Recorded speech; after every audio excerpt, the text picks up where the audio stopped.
3 a.m. in the morning, and I'm sitting all alone. Nighttime and it's a shiver, I can feel it in my bones.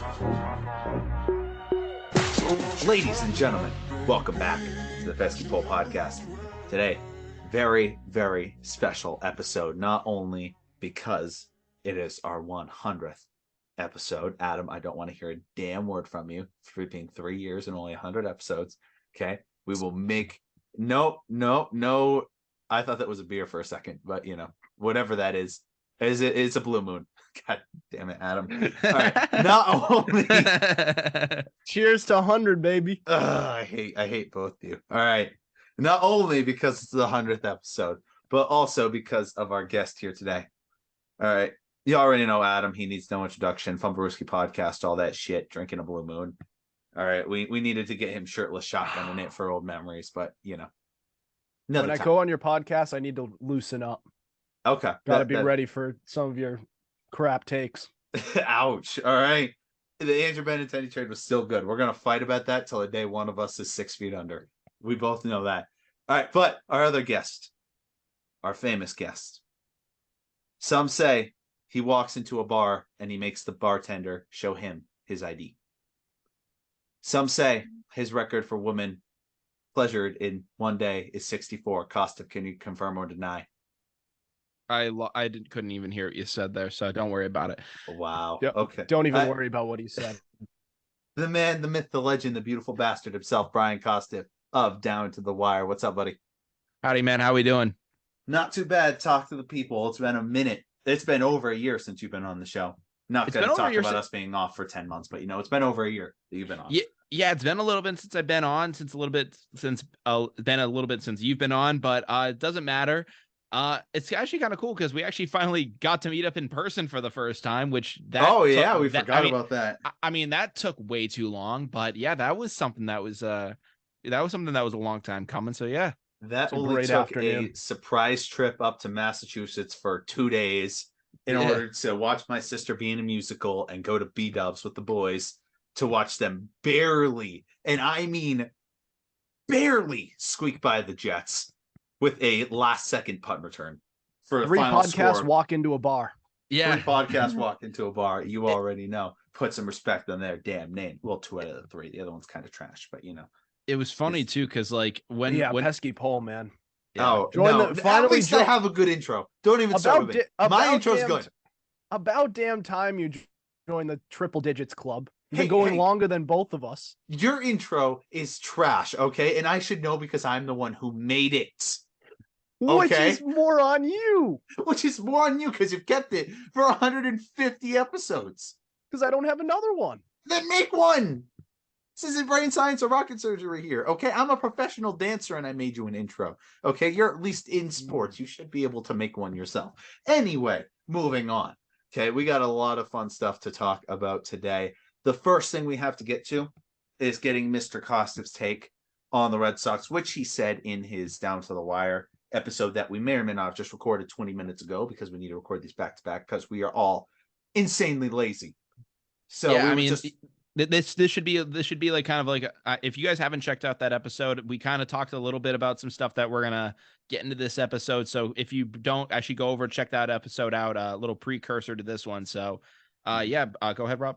Yeah, the 2 podcasts actually kind of lead into each other very well. So if you're listening to this, I need you to hit the pause button, go over to Kostiv's, watch that whole thing, get off of his, come back to mine. It'll all make sense. All right, it's kind of a part 2, more in-depth baseball to Kostiv's. And we would be doing Adams right now, but frankly, none of us even care about that. So, the Red Sox are the only team in the AL East under 500 with a 33-35 record. 3-7 in their last 10, 14 games back of the Rays, and we're not even halfway done with the year. Kostiv, talk to me. Yeah, I mean, honestly, I kind of thought we'd be worse. I really did. I really, I mean, like maybe not Oakland A's level bad, or at least record rise showing. I know they're on a little bit of a hot streak, but man, I thought this team was going to be garbage. I mean, we had nothing going into this year, and just looking at some of the pieces that we let go for nothing, and seeing the success that guys like Nathan Eovaldi, Michael Wacha, I think they were both AL and NL pitcher of the week one week, and I was like, wow, that's a shot straight to the gut. Like that hurts. No, that's a shot to the dick right there. That's what yeah. that is. And okay. so say it out is. Say it out is. We're not on your little PG show. You can say it out is. I have to be on radio, so whatever. But yeah.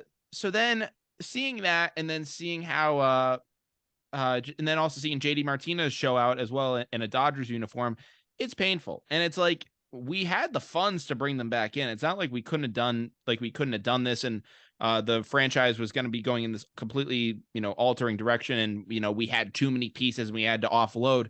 No, like, we got rid of those guys, and we did not, we didn't fill those holes at all. We just said, like, all right, yeah, we're gonna let Nathan Eovaldi, Michael Wacha, JD Martinez go and fill it with nothing. And in fact, we'll also we'll let Xander Bogaerts walk out the door as well. Hey, we filled all of those holes, but we filled them all with people who are 35 and up. So, life's good. My apologies. My apologies. Yes. We brought in Corey Kluber, which in 2016, I would have been ecstatic. I would have been like, holy shit, how the hell did we get Corey Kluber?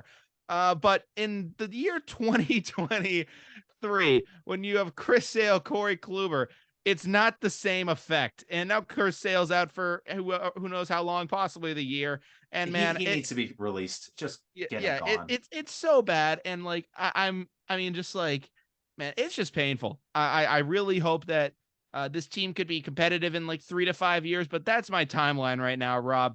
I think I mentioned it during my last show. I watch them now with a morbid curiosity. It's like, I really just want to see them struggle, because I'm almost just like, I just watched the new Spider-Man movie, and they talk about like, no spoilers. No spoilers. It's not a spoiler. It's just like a plot. Right. It's a plot line of the movie. So in the new Spider-Man movie, they talk about how all Spider-Man, like, Spider-Man lost Uncle Ben. In the last Into the Spider-Verse, he lost his Uncle Aaron. That shouldn't be a spoiler for you, Adam. You watched the last one. I didn't watch it, so screw you. And it's not like that big of a deal, but it's understood that like all these Spider-Man, they deal with certain losses, and it's considered to what's be a canon event, and it's supposed to be something that essentially defines who they are and turns them into the people. It turns them into the hero and makes them eventually succeed later on. And I'm just like, could this be the Red Sox canon event where they just get the crap kicked out of them year after year? This is going to be their third last place finish in 4 years. And I'm like, maybe this is going to be where the switch finally flips in John Henry's head and things can finally go right. But I still have my doubts with that, because as I mentioned on my show, he's not fully invested in this team. They have the 14th highest payroll in baseball, and it's showing. They're completely mediocre right now. They're on pace to have an 81 finish to the year. And that's what happens when you have a payroll that's in the middle of the league. They're exactly 500. Well, I know they're a couple games under right now, but yeah. It's not that they have a mid team because of the payroll. It's because they have a mid team because we have like 8 guys who are 35 plus. Okay? 100%. Who the blue hell is Yu Chang? And he's now our starting shortstop. Yeah. Who in the blue hell is that? Adam, who is that? I've seen him in Worcester a couple times. That's been fun. He's been one of their best players there. I mean, rightfully so. He better be he's the major league starting shortstop. Yeah, he was also like a WBC or a WBC hero, I think, for Chinese Taipei, I believe it was. Like, probably. So like, but that's as far as we get with the Red Sox. And you're not seeing them fill too many holes. I know that they're going out there getting guys like Pablo Reyes to play defensively at shortstop, and I just look at this team and I'm like, we had a shortstop for 10 years who did the job pretty well. His name was Xander Bogaerts. And we actually went through a similar thing when the last franchise shortstop, Nomar Garciaparra, got sent out of here. I know we got pieces in that helped us win that World Series in 2004. But for 10 years after that, it was Mike Aviles, Alex Gonzalez, Marco Scudero, just different guys. Marco Scudero. Different guys. Say a bad word about Marco Steven Scudero. Drew. Different guys. We were just platooning that position. Pedro Seriaco. Yes. Steven Drew. All these random ass guys. Jose Iglesias. Yeah, and listen, you had some guys that could show. Yeah, he was there in 2021. Yeah, he did come back. Shit. He did come back. Right. But like as I was saying, there were some guys that could show you some pop here and there. But you knew the next year they could completely fall off the face of the earth, and most of them did. Mm-hmm. So you had some consistency with Xander Bogaerts. And listen, I said this before. I would not have given him the contract that the Padres did. The Padres oversold for him because they knew that was the only way they were going to get him to leave Boston and come to San Diego. And they were right. So I'm not saying they should have done that. But this is why you get these contracts done early and you don't lowball your players. Yeah. You did it with John Lester. You did it with Xander Bogaerts, and now you almost did it with Rafi Devers. It took you to guilt John Henry into signing him by booing him at the Winter Classic when he showed up in a Penguins jersey. So it's frustrating to see. It really is frustrating to see. Again, I thought this team would be a lot worse. The worst thing about it, right? I believe Xander Bogaerts is making $31.5 million each year. Yeah. It's somewhere around that, right? $31.5 million. It's absurd. Let's look at this for a second. You're paying 38-year-old Justin Turner $10 million a year. You are paying Adam Duvall, I believe it's $8 million a year. Mm-hmm. You are paying your catcher, whose name I can't remember because he sucks. But which one? Not Reese McGuire, not the public masturbator, the other one. Oh, yeah, Tug. Reese McGuire, baby. The rub and tug, yeah. Yeah. Let's see. I know his name. Jorge Alfaro? Connor Wong. No, not Connor Wong. Yeah, Jorge Alfaro. Jorge Alfaro. Yeah, and he's in Worcester. He's getting paid $6 million a year, and Corey Kluber is getting $5 or $6 million a year. Mm-hmm. Add those up: 5 plus 6 plus 6 plus 10, or 5 plus 6 plus 8 plus 10. Close enough to. I'm not a math major, Rob. I can't do this for you. I was a communications major. You're asking the wrong guy. That's $29 million. Thank you very much. Okay, good. Close enough to what you could have offered Xander Bogaerts. Not only to mention, right? JD Martinez is leading the All-Star in DH in the NL right now. He's leading All-Star votes by a lot. It's him and Bryce Harper and nobody else. Yeah. Okay, he's kicking ass. Okay, so you are 100% right. They let go of all of our just good guys. And what you were saying about that whole Spider-Man shit, right? We had that moment, and that was in 2020 to 2021. We had that moment being the fourth worst team in baseball, and then coming back and putting percentage-wise, they were the worst of all time in franchise history. Yeah, and then being a miracle team to go in 2021 in that postseason, get rid of the Yankees, and eventually come up short in the ALCS to the Astros, but to just be able to get that far was a miracle run. That was a Cinderella run for that team. It was a fluke. It's the biggest. 100%. It was a fluke. I mean, I don't care. I mean, people talk about how the 2013 season was a fluke, and I understand that there was the whole thing about that was definitely a fluke, about them rallying But the city. I understand that, but there were bigger things in play there. This 2021 was the biggest fluke I've ever seen from a Red Sox team because they pulled that out of nowhere. They were dead in the freaking water, and they pulled that thing out. So they didn't even do anything at the trade deadline to help. They just said, you know what? We're going to ride with it. We're going to miss the playoffs. We'll be fine. No, and that's something we've seen from Chaim Bloom. And I remember when we traded Christian Vazquez last year, I remember I was in Myrtle Beach or something with my family, and I was like, what? And the Red Sox game was on TV, and I was seeing them it was just like Bobby Dahlbeck at first, Reese McGuire behind the plate, and just like, and all these platoon guys. And I just look at this and I go, yeah, this is a losing team. This is a losing franchise. Like, and it was just like, wow, this is like 2012, 2014, those era teams where you just couldn't find guys to fill positions, and it was bad. Yeah. But I don't think I've seen it this bad to where it's like, oh yeah, injuries took us out, or guys didn't live up to expectations like a Pablo Sandoval. It's like, no, they just aren't even trying to acquire these guys. It's just Can I give you one positive thing about the last 2 years about the Red Sox? If there Go is ahead, any? Adam. Please do. Their homegrown pitching has improved drastically, which 100%. is something that's unheard of in the last 20 years, or even in their franchise history. I mean, with the Red Sox, can you really say that outside of finding Bayo? Hitting? Because Whitlock's not homegrown. Whitlock's not. But he went through. He kind of went through their farm system. If you want to talk about Tanner Houck, you can make a case. He's a Whitlock young. Has not. He's no, a young Whitlock kid. has not played a game in the Red Sox farm system. He was a Rule 5 draft. Brian Bayo, Josh Whitlock Winkowski. He rehabbed. Winkowski was not really a. Okay, then young kids. All right, their pitching staff has been better. Their pitch. They have good young pitching, and also the free agents that they have brought in as starting pitchers outside of Corey Kluber have actually been pretty good. Michael Wacha for that 1 year. Rich Hill for that 1 year. 42 years James old. Paxton has been pretty good. So this whole Rays mentality, you can see why it kind of works in that sense, where they can actually find pitching and just pull it out of nowhere. I mean, who saw Garrett Whitlock becoming an elite pitcher in the last couple of years? Who saw Brian Bayo just coming out of nowhere? I kind of saw Brian Bayo coming onto the scenes. I mean, I mentioned this in my show, and you saw it was the fact that I was kind of seeing the behind the scenes of it and getting to actually see him.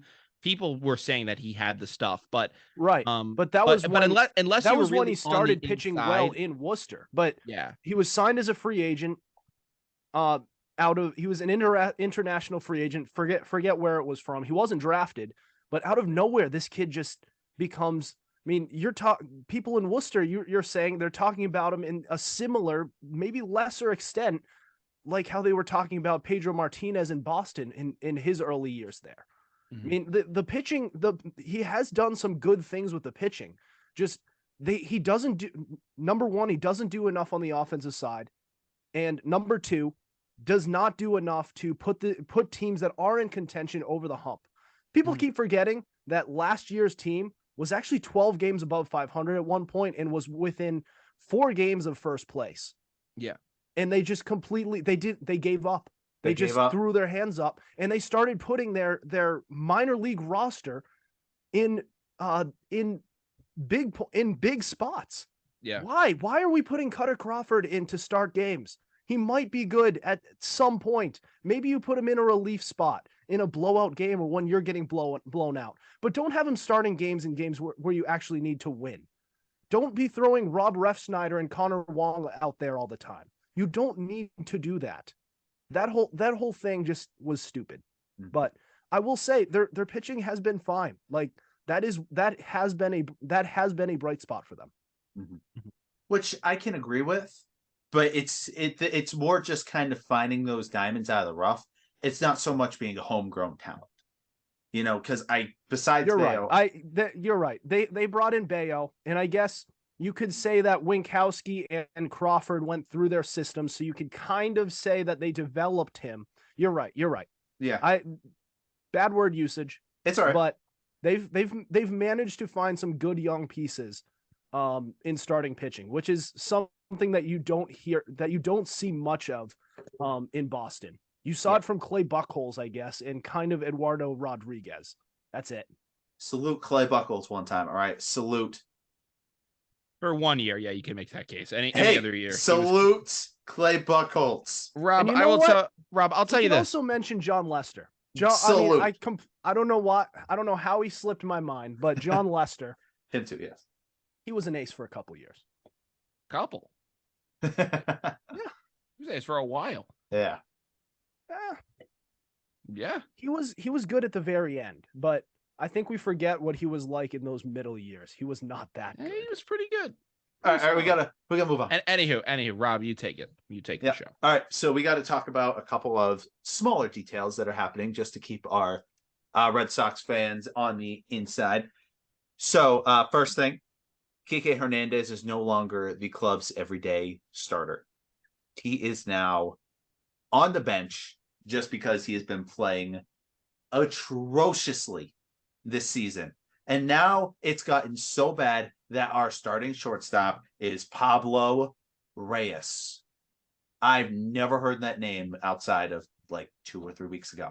I had no idea who in the blue hell Pablo Reyes is, but now he is the Boston Red Sox starting shortstop, where as of now, Kike will move over to a platoon role between running second base until Story gets back, which we'll talk about later, or more center field when either Verdugo, Duran, one of those guys needs a rest day, or Yoshida. Kike will take over in center. But yeah, he is no longer the starting everyday guy. Kostiv, I know the last time you were on this show, we had a long discussion about how much you liked Kike Hernandez. What do you have to say about this? I mean, listen, I think he got a raw deal. I think that we all knew that Kike Hernandez is not a shortstop. I mean, he played there a couple times with the Dodgers, But if you had to have any infield position for him, it was at second base. The arm works better there.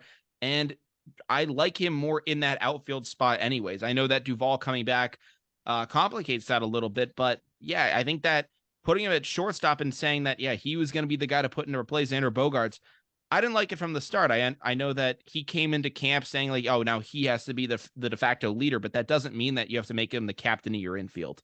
That's something I think that was a mistake. And yeah, I mean, I just think that it was, I don't think that I can understand that he's struggling mightily this year, but yeah, that's my thoughts on that. Well, not only at shortstop, just at the plate in general. Yeah. He's just not been good at all. No, yeah, he's been a pretty consistent out so far, and I don't know what they're gonna have to do to remedy that. So I really don't have too much to say on it. What they have to remedy that is God, and that's about it. Right? There's not much helping. I mean, the dude's 32, 33 years old at this point. You know, it's not like we're waiting for him to kind of hit his prime. His prime came and it's went. Adam, what do you think? I think that this guy has been asked to do more than he is capable of, and now he has become a scapegoat. It is Chaim Bloom blaming his personnel for not being able to do more that he believes that they can do. Kike Hernandez is not a starting level player. He's a utility guy who you can move around and he can make some impact plays here and there. That's what he did in 2021, and it worked out there. Now it's not working, and you're saying, oh, why isn't this guy who's been a career utility player, Kike Hernandez, not making the impact I believe he can? Maybe because he's never been able to do that. He was never capable of that. It's the same thing with earlier on this decade, Brock Holt. He was always a solid utility player, right? But once he was put into a larger role and under a bigger sample size, he deteriorated. He's Brock Holt. Still a legend in the city. Put some respect. Yeah, and so is Kike. And like, no, Kike is not. You cannot put Kike in the same conversation as Ben Cock. Walk-off sack fly. I mean, he did turn into Barry Bonds for parts of the 2021 postseason. He did have his moments, and if they win that, then he's remembered heroically, Rob. 100%, but they didn't. Yeah, you know, right? But he's a utility player, so you can't expect that much from him. Why are you blaming it on the utility player? Maybe if you still had Xander Bogaerts there, you wouldn't have to worry about relying on Kike Hernandez to anchor your team at shortstop. Maybe if you still had Mookie Betts in the outfield, you wouldn't have to worry about, relying on him there. Maybe if you still had Andrew Benintendi, you would be able to work on things there as well. But they've let all of their star talent out the door from that 2018 season. You are 4 years removed from their best season in franchise history. 5 years removed. 2 years. Yeah, 5 years. 2 years later, they turned into the laughingstock of the MLB. And this kid's still stuck on football mode. God, dude, I'm always on football mode. I'm not in the MLB enough. But in 3 out of the last 4 years, they've finished in last place. How is that happening when just 5 minutes ago you just won a championship, winning 108 games and cruising through the postseason? How the hell does that happen? That's kind of a problem. Mm-hmm. Yeah. Well, you lose Dave Dombrowski. That's first and foremost, because you have to remember we had Dombrowski, and Dombrowski's entire philosophy is bringing as much talent as humanly possible, so you can't afford to pay him anymore, and then they start walking slowly until it gets to that last point where the loyal guys are still there, but it's like, I got to go win now. And I will say he sunk his own ship. I will say he sunk his own ship in 2019. Because 100%. There was a point where that Red Sox team in 19 was 12 games above 500. And during the trade deadline, and actually during that past off season, they let go of their closer, and they didn't bring anybody in to replace him, and they didn't bring anybody in during the trade deadline. And that team tapered off, and they won a mediocre 84 games. They could have been a 90-plus win team. Who knows if they win a championship, but they'd at least be in contention. And they'd probably be in contention in 2020, still 2021, and we could be talking about them being competitive right now. But no, I mean, he sunk his own ship there. I will say that much. That's not on Chaim Bloom. That's on him. Yeah. But I mean, every big team goes to this at one point or another in their time. I mean, the Yankees have sucked for a while. What was the last time the Yankees won a World Series? 09? I want to say, or if I'm missing 09. one. 09. They haven't sucked though. They've had a couple. They haven't been championship caliber, but they've been better than they've been better off than the Red Sox. Yeah. Let me rephrase that actually, because they've won 2 championships in that span. They have been more consistent than the Red Sox, more well run of an organization. Oh, 100%. I mean, the amount of last place finishes, I think that I saw that the Red Sox have had during like this John Henry span. It's like the most that we've had, like, and I think in a 10-year span, like ever, or like a 10 to 12 year span. It's crazy because like you really just don't know with this team. It's weird right now because we are in this period of mediocrity, and that's something we typically don't see from the Red Sox. It's either extremely successful, top of the division, this team is firing on all cylinders, or bottom dwellers, like selling everything at the deadline, everything's on fire, and like you don't know what the future is going to look like. So it's so weird being in this middle ground, because you could lean towards the side of optimism and say, oh, we're only a couple pieces away. But me, I'm a natural sports pessimist, and I go, yeah, this thing is going to go down the tubes really quick. Mm-hmm. Yeah, but you got to remember that just every team goes through this, right? Oh, I mean, sure. Even the big market teams. Do the Dodgers really go through this? Do the Dodgers really go through this? The Dodgers. When was the last time they went through this? Like for 5 years before they got Yasiel Puig, and Yasiel Puig almost single-handedly turned their whole team around. They have been first place in their division, I believe, since 2011. Well, yes, but I'm talking about before that. Okay, before that, yeah, like I understand that teams could have that, but it's been your so often with the Red Sox. But you're first place in your division for 12 years. That's some consistency. If you go through a streak after that and you taper off, I don't think the Dodgers are going anywhere for a while. I can understand, like, you know, every sports team has those down like decades and something like that. But it's not like when you're winning championships that you immediately are fluctuating up and down like this. This is something that really is unique to Boston, because at least when the Yankees were, like, you know, winning their championships, if they weren't winning it, because like you think about the Yankees in the 90s, they were either winning a championship or they were right in it, like losing to the Diamondbacks or something like that. The Red Sox can go from having one of the best teams of all time to failing to make the playoffs like the very next year. That's something very unique to Boston. And it does come down to payroll at the end of the day, because the Marlins. Yeah, but the Marlins are a different situation because they are a small market.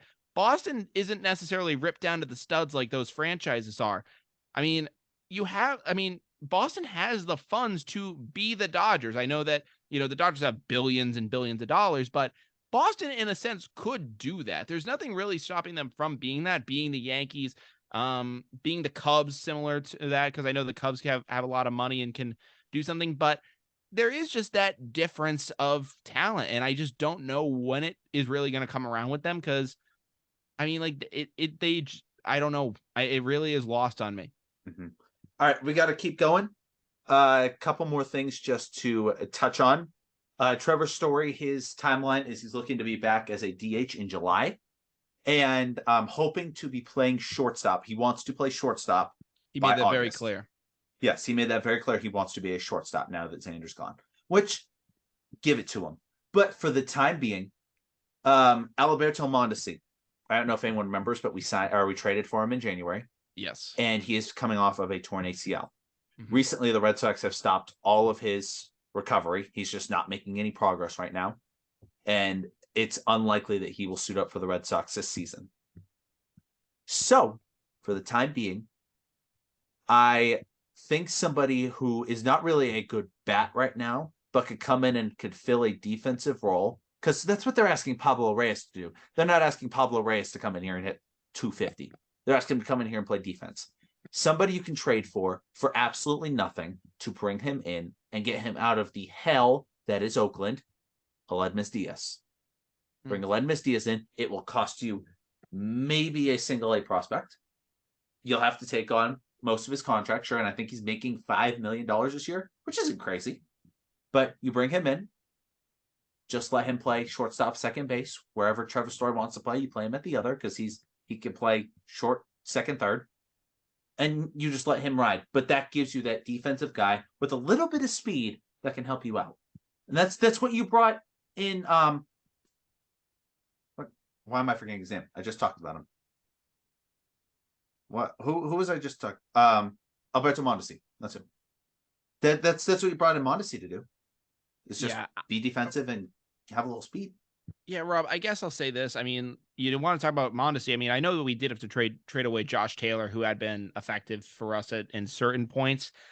But this is what you get when you're like trying to like when you're trying to scrounge for like those guys. Like, oh, we're trading for a guy with a bad ACL, a bad knee who can't come back. Yeah, this is the risk that you run when you're not willing to commit actual dollars or make a legitimate trade with someone to bring in actual talent. Like, this is what you run into a lot of the time, is that, oh, how could this guy that, you know, has all this upside potentially be free? Well, there's usually something wrong. There's usually something that the other team didn't like about the guy. Like, they're not just trying to help the Red Sox, you know, get back on track and win a title. That's not what they're about.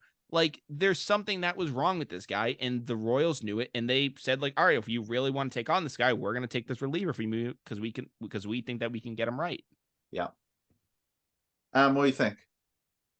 I think if they're going to get anyone from the Royals, it's Andrew Benintendi back. But there's two things wrong with what you just said. Number one, we weren't talking about the Royals at all in that statement.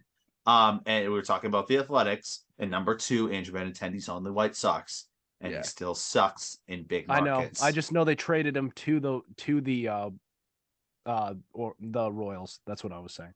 Well, yes, I mean, that made no sense. What? That made no sense. Don't worry about it, Rob. Let's move on with the segment. Okay. Last thing that we got to talk about. All right. And I'm going to check my Instagram and see if enough people have responded to this. Probably not. Actually, a couple. Not a ton, but a couple have. Wow, these are actually closer than I thought they'd be. I asked Kostiv before we started his podcast. I said, do you want to do football or basketball? And he said football. So we are going to do an NFL Would You Rather. 3 questions. And I need you guys to think about this. Kostiv, I know you're a lot more in depth than Adam, so I'm going to let Adam answer first. Fuck you. He's kind of stupid. Okay. You'll see which way this is going, but this requires a lot of thought for each question. Okay. Adam, would you rather have Russell Wilson's contract, but you still have to play with your own skill set? So you have to play quarterback the way you play quarterback right now in the NFL for the Denver Broncos. Or would you rather have Matt Ryan's career, but only get paid $200,000 a year?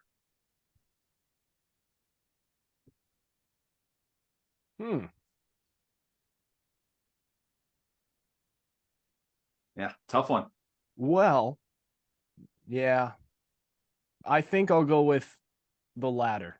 You're going to go with Matt Ryan? Matt Ryan actually had a pretty good career. And if you're getting $200,000 a year, it all comes down to how you spend your money. Mm-hmm. So that's still pretty good money. Like, only if I make $200,000 a year, like me personally, especially at my age, it's pretty damn good. Yeah. So I'll take it, honestly. But here's also another thing, Russell Wilson's contract. With my skill set, this is definitely a hyperbole. But with my skill set and the way Russell Wilson played last year, it's kind of, he's already hated, but I also don't want to be hated. Yeah, that's the core part. Is you need to go in there, and they can release you after a year, but it's still fully guaranteed money, right? So you are still walking away with $250. You are walking away with $250 million, and I'm taking that money. I don't care how the city. I could be viewed as one of the biggest busts of all time. I do not care. I'm taking the money and I'm running, because that is what we call highway robbery. Gossip, go. Give me the money. Listen, I'm gonna keep it nice and short with you. I'll take the money. Like Matt Ryan's career is great and all, but Russell Wilson's also a Super Bowl champion. He's had himself a hell of a time. No, you don't get Russell Wilson's career. Still, it's your skill set. It's the 5'8". That's being generous. Brian Kostiv out there. I'm 5'10", dude. No, you ain't. No, don't lie to the people. Don't lie to the people. Listen, it's not all about the money. You need to have some sort of purpose. And I feel like if I had that much money without doing shit with my life, I would just hate myself. Have you ever heard of the name Jamarcus Russell? Exactly. All right. Dude, I don't really care. I mean, you talk about people hating on you. Like, dude, I would buy an island. I would just like, I mean, with that money, you can you have FU money at that point. So yeah, exactly. It really doesn't matter. And plus, if they do release me after a year, I could just say, oh yeah, I could make up. I could lie. I could say, yeah, I had like this phantom injury.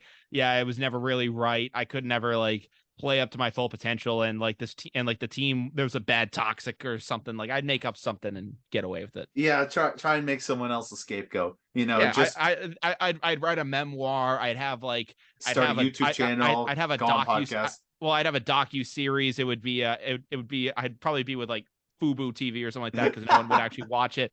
But it doesn't matter. I would make money and I'd have the revenue on the side. The only thing that was going to keep me up in the air with the Matt Ryan thing was, could I get endorsement deals with Matt Ryan? Like, could I go out and make money outside the $200,000? Because if that's the case, then maybe I would take that. But if I can't make that, $200,000 straight. That's all you get each year. Then yeah, man, give me the money. I don't care. Like I can buy a mansion. Like like if I'm bad, like yeah, they ship you out of town. Who cares? I want to play in a Super Bowl. I want to win a league MVP. I want to be a perennial among the league leaders in passing yards. That's what I want. I don't care. And also get $200,000 a year. Yeah, I don't mind it. I'll take that trade-off. Right. Okay, so this is still soon. It's not I'm still gonna let this poll run for another 20 hours or so. But for now, people are saying, yeah, they're gonna take the money and run. Yeah. Which completely agreeable. Second question. Would you rather have to live your life with the body of Eddie Lacy or be on the 2016 Cleveland Browns? 2016 Cleveland Browns. 150%. Wow, that one was I couldn't live as Eddie Lacy. I couldn't do it. I mean, man, like it's just so bad. I wouldn't just little things like it just wouldn't be good. Your mental health would suck, and you wouldn't like what's staring back at you in the mirror. And also, like that Eddie would Lacy, be terrible. And also, Eddie Lacy's career didn't last that long. So, like, yeah, no, I'm all set. Yeah. Next question. In Eddie Lacy's defense, he didn't get fat until later, like the late years of his career, and he actually, before then he was actually a pretty good running back, but he decided he loves cheeseburgers, which all the power to him, but I just can't live that lifestyle. I like being active. I like exercising. It's good for your mental health, and it's just a good lifestyle to live. So can't do that. People are down the middle, 50-50 on that one so far. Right. And I'm going to have to agree because if you're on the 26, you're on one of the worst teams of all time. Yes, but it's only for 1 year. After that, you can go sign a minimum deal for who won the Patriots. You can move on to another team. Like it's not like it's 2016, then it's over. Like you can go to another team and, you could rejuvenate your career. It doesn't also mean that you were bad. It means the team was bad. There were some bright spots. All right. Last question. All right. This one, I wonder where you guys will go with this one because I'm actually very interested. Would you rather have Jimmy G's looks? Is there a second answer? Or would you rather have Jimmy G's contract? And yes, that includes the brothel. Because I know that's a question for Adam. I know that's something Adam would ask. I think the looks will actually kind of pay itself. So I think you'll be fine either way. Yeah. I mean, listen, it's a good contract. I think I'm a pretty good looking guy. I'll take the money. Me too. Here's the thing. I don't think we're like if it's somebody who's like butt ugly, I completely understand. Yeah, because they've never. Adam, you're talking like that's not you, okay? Let's turn on the humble a little bit. Yeah, I mean, someone's never seen a mirror before. Oh, listen, man, I'm taking the fucking money. I don't really care. I don't really care. I don't take the money. Give me the money. I will take the money. People say money doesn't buy happiness. I just don't think you've had enough of it. Trust me. It will at least do you some good. It can at least it may not buy you happiness, but it might buy you out of sadness. I'll just say that. So okay, yeah. I think you guys are forgetting. Nowadays, all you need is money for love. So that's one thing to look at. I mean, you're not wrong there, but Jimmy G was good looking enough to date a porn star almost double his age. Okay, I think that is what we are forgetting here. Okay, but it's not just his looks; it's also the fact that he was a high-profile quarterback at the time. He was a backup to Tom Brady, making $3 million. He wasn't just any backup. He's not a Brian Hoyer at the time. He was actually looked at as the next guy. And then they traded him to the 49ers. The 49ers gave him a contract before his first full season there. Rob, if Jimmy G worked at Lids, he's not dating anyone. That's what I'm saying. It doesn't matter. It wasn't just his looks. If he works at Long John Silver's, it's not really gonna, like, that's not happening. He'll have opportunities for himself, but that's the end of that. So, that's my take. Yeah, looks alone just doesn't do it for guys. Like, you need to have something going on in your life. I mean, I would take the money too. Don't get me wrong, and I'm talking about his 3-year, $65 million deal plus the brawl. I'm not talking about his other deal where he got like $200-something million. I'm talking about this specific deal. And let's see what the people said. They are completely wow. It is 100% to nothing. Everyone said the looks. Everyone's taking the looks. You must have some really. Don't think about your next sentence. Think about your next sentence. What was I gonna say? Think about your next sentence before you say it. All right. I don't care. This is going on my channel. Okay. I mean, listen. I think that your fans probably aren't that ugly, but like, who knows? I mean, listen. Rob, your fans must just be some dog meat. That's awful. They're down bad, man.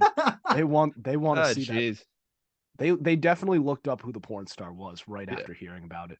Yep, 100%. So with that being said, I'm so glad that I got a couple of all-time Brian Costin quotes out of that segment that will be used out of context for the next 6 months. So I hope until episode 101. Sweet. If your show actually lasts that long. Yeah, let's see. Oh my god, I hate you both. All right, I don't know why I decided to go. I could have just walked away. No, I bought a laptop. I came back to it. That's so disrespectful. But with that being said, anything you guys want to say before we head on out? Links will obviously be in the description. As always, Adam, go. Go check out the Fumblerooski podcast and cheers, 100 episodes. I remember when I had my first beer. Nice. Gossip. Yeah, make sure you guys go follow Down to the Wire. We're available on all streaming platforms. I mentioned this on my stuff, but you can follow us on Instagram at down.to-the-wire. So give us a follow over there if you want to get some sports takes on a lot of different things from basketball, football, some baseball as well. So we do some interviews as well. It's a really kind of fun, different vibe. So I really appreciate it. Rob, I'll give it back over to you and have you sign this thing off. With that being said, to the fans, thank you guys so much for being here. God bless you guys. I hope you guys have an amazing week. I will see you guys sometimes next week. I've been trying not to go off the deep end. I don't think you wanna give me a reason. I've been trying not to go off the deep end. I don't think you wanna give me. I've been trying not to go off the deep end. I don't think you wanna give me a reason. I've been trying not to go off the deep end. I don't think you wanna give me. I've been trying not to go off the deep end. Go off the deep end. Go off the deep end. Go off the deep end. Go off the deep end. Go off the deep end. Go off the deep end. I've been trying not to go off the deep end.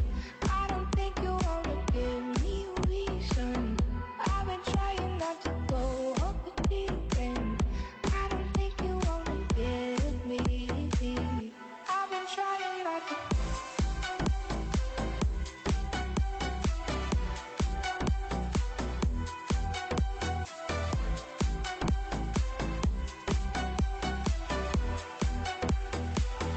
I've been trying not to go off the deep end.